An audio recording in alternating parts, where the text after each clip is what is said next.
ماہ سیام کا تیسرا اور آخری عشرہ جہنم کی آگ سے نجات کا شروع ہو گیا ہے۔ اس عشرے میں لیلۃ القدر کی رات بھی موجود ہے۔ لوگ اس عشرے میں خصوصی عبادات سمیت اپنی بخشش کے لیے بھی دعائیں مانگنے میں مصروف ہے۔ یوں تو رمضان کا پورا مہینہ دیگر مہینوں میں ممتاز اور خصوصی مقام کا حامل ہے، لیکن رمضان شریف کی آخری 10 دنوں آخری عشرہ کی فضائل اور بھی زیادہ ہے۔ نبی اکرم صلی اللہ علیہ وسلم رمضان کے آخری عشرے میں عبادت و طاعت، شب بیداری اور ذکر و فکر میں اور زیادہ منہمک ہو جاتے تھے۔ حضرت عائشہ رضی اللہ عنہا کی خصوصیت یہ ہے کہ اس میں ایک ایسی رات پائی جاتی ہے جو 1000 مہینوں سے بھی زیادہ افضل ہے، اور اسی رات کو قرآن مجید جیسا انمول تحفہ دنیائی انسانیت کو ملا۔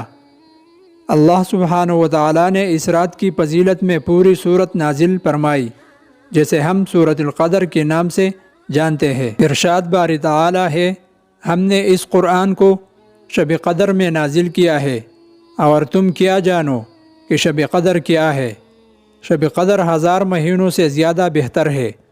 فرشتے اور روح اس میں اپنے رب کی اذان سے ہر حکم لے کر اترتے ہیں۔ وہ رات سراسر سلامتی ہے طلوع فجر تک۔ ایک دوسری آیات میں اس کو مبارک رات کہا گیا ہے۔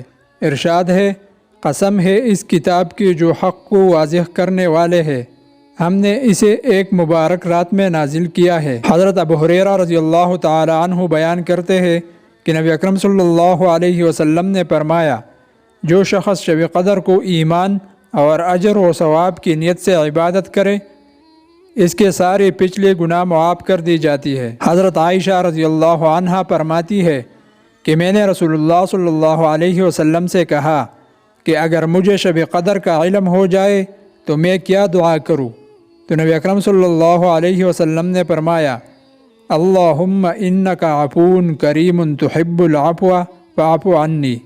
اے اللہ، تو معاف کرنے والا، کرم کرنے والا ہے اور معافی کو پسند کرتا ہے، لہذا مجھے معاف کر دے۔ ایک حدیث میں نبی اکرم صلی اللہ علیہ وسلم نے فرمایا کہ بلا شبہ اللہ تعالی نے خاص میری امت کو شب قدر عطا فرمائی ہے، اس امت سے پہلے کسی کو بھی نہیں عطا فرمائی۔ آخری عشرے میں ہی مسلمانوں کے لیے شب قدر کی بشارت ہے، جس کی فضیلت اور اہمیت کے حوالے سے رسول اللہ صلی اللہ علیہ وسلم نے فرمایا، یہ جو مہینہ تم پر آیا ہے، اس میں ایک رات ایسی ہے جو 1000 مہینوں سے بہتر ہے۔